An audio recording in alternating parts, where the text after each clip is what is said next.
Yes, these tiny details do really make outsized returns, especially in UX design. So I guess the last extension in relation to this topic is thinking personally at university, we do spend quite a bit of time on personas, storyboards, and mid-fidelity Mm. wireframes, right? In the real world, what's actually the 20% of the tools or practices that give you 80% of the value in CX and design?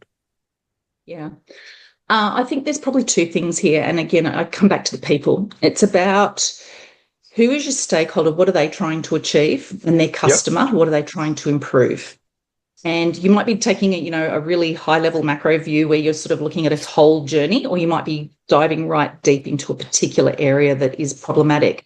It's being able to pick the right tools and pick the right level of interviews or the process to go, what part of your methodology are you going to use that's appropriate for this?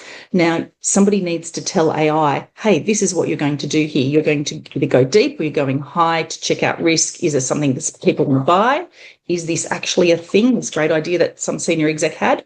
Or, hey, here's a process that you're trying to fix. Which option is best preferred by customers? So it's actually being able to pick and put in the code or put in the prompts that will actually get it doing, answering the right question to solve the problem that you have at hand. And each Yep. time you do it, it's different. And then playing that back, telling that story in a way. And one of the things that I coach people on quite regularly is any room that you're talking to stakeholders, there's going to be people that are more analytical and there's going to be people that are very into the emotional needs of customers. So on any slide or any story where I'm playing something back, I'm telling a story to give them that empathy. It's either a moment of delight or make them cry about how bad the pain and the experience is right now, and some numbers around it to support it, to grab both sets of or both sides of the brain or both Yep. types of stakeholders that you may have.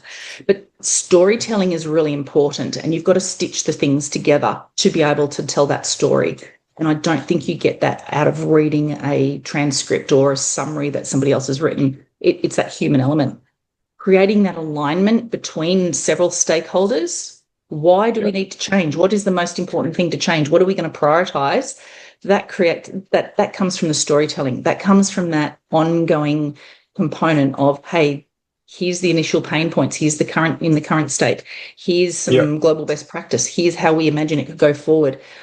How are we going to prioritize that? So bringing that forward together and creating that alignment and telling those stories, keeping those stakeholders aligned, I think that's where we add the most value.